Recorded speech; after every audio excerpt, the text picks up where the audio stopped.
That quote was a description by the French artist Henri Masson of his drawing for Acephale, a journal and secret society founded by the writer Georges Bataille. What we know of Acephale, the organization, is a bit sketchy due to its members' strict vow of silence as to its inner workings. What we do know, though, is that they performed dark rites and had a preoccupation with Nietzsche and sacrifice. And Acephale was Dionysian in philosophy, as in the essence of the Greek god Dionysus being its archetypal foundation. Check out my video on Acephale for more details. I'll leave a link down below. Dionysus is the god of divine madness, that inability to discern the boundaries between appearance and reality. And Dionysianism, as popularized by Nietzsche, blurs the lines between self and nature, a philosophy in which the state of the world is one of chaos. For he believed humanity was alone, facing the whims of fate and the forces of nature.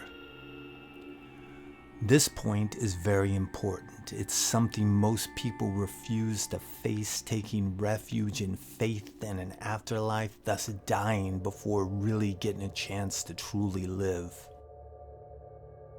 All forms of enthusiasm and ecstasy, along with drunkenness and madness, can be called Dionysian. Ancient Greece was not only the cradle of Western civilization, but was also the birthplace of rationalism and empiricism. Because of this, the Greeks lost touch with their lower instincts, hence an inversion of the orthodox practice of the status quo was needed to bring about balance in the psyche of the citizenry. Thus came forth the Dionysian mysteries. Drumming, dancing, the consumption of alcohol and hallucinogenics lowered inhibitions, thus liberating the individual and returning them to a more primordial state. Transgressive sexual acts, replete with pain and blood, were common, along with the torture of animals that were then torn to pieces and eaten raw. And it is believed that this act of ritualistic dismemberment was sometimes performed on human beings. But if you think Dionysian madness has gone the way of the chariot and toga, think again. For music, especially heavy music, is very Dionysian, because it bypasses the rational mind, instead going directly to the instinctive, chaotic emotions. It speaks to the body and the carnal, the body, not the head, hence headless, Acephale. The word Acephale comes from the Greek meaning headless, as in without a leader or without God. But it can also pertain to the dismissal of the Apollonian or the rational.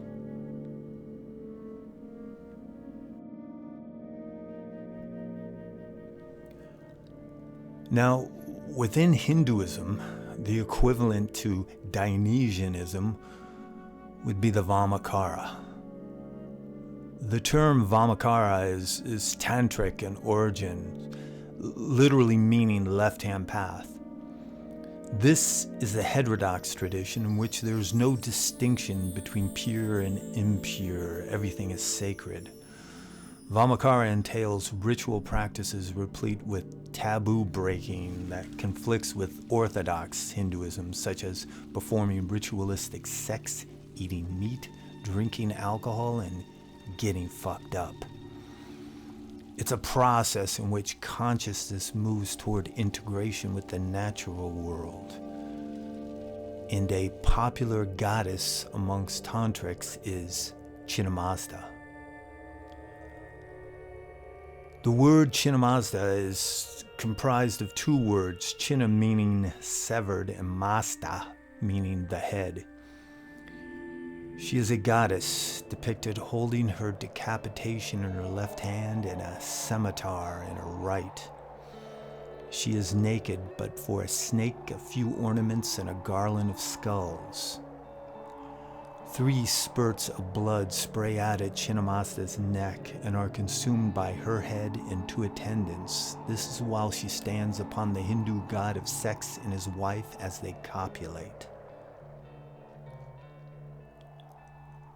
There are multiple tales as to the origins of Chinnamasta, but the most popular begins with the goddess Parvati and her 2 attendants bathing.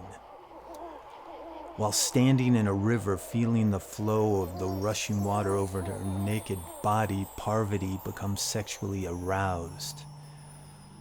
At the same time, both of her attendants complain to her about being hungry and beg her for nourishment.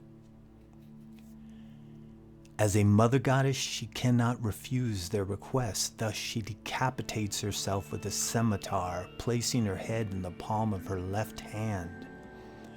3 streams of blood spring out of her neck, entering her mouth and those of her attendants. After they're satiated, she places her head back on her body and returns home. Now, what the fuck is this, you might be asking, and what does it mean? Much of Tantra is represented by sex and blood, thus you'll find some practitioners using the worship of Chinnamasta and black magical rites. But some say this story is a symbolic representation of Kundalini awakening.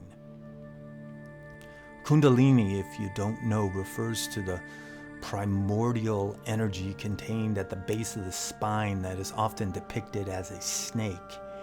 And here we have a comparative mythological connection to Lilith, but that's a different video. Once awakened, this serpentine energy travels up the chakras of the body into the crown chakra, where higher consciousness is triggered. But honestly, myself, I think it's the opposite. Instead of rising to a higher state, the tale of Chinnamasta is an allegorical rendering of a lowering, thus dwelling within the primordial base. Now, her standing upon the god of sex as he fucks his wife symbolizes controlling the sexual urge, but it does not repudiate it. It does not represent the Abrahamic notion of sex bad. On the contrary, her beautiful naked body abandons that notion. In the Vamakara, sex is good and can lead one to enlightenment. Chinnamasta is a fantastic representation of the left-hand path, for like Acephale, she symbolizes one escaping their thoughts, logic, and reason, while her head, being held in her left hand, represents the leftward perspective over the intellect, thus emphasizing the needs of the body, the carnal, as a quicker, more straightforward path to sinister illumination. Now, in conclusion, my friends, both Acephale and Chinnamasta represent the negation of the rational mind, which may seem contradictory to an organization like the Sect of the Horn God that uses the phrase rational occultism to describe itself. We do this because we want thinking people to join us, not blind believers. Utilization of the rational mind is the most efficient way of understanding the objective universe. But sometimes it's rational to be irrational, because as one works their way up through this sect, the subjective becomes more important, that subjective inner universe. And we give you the tools to help you explore that universe. A personal journey where only you can go.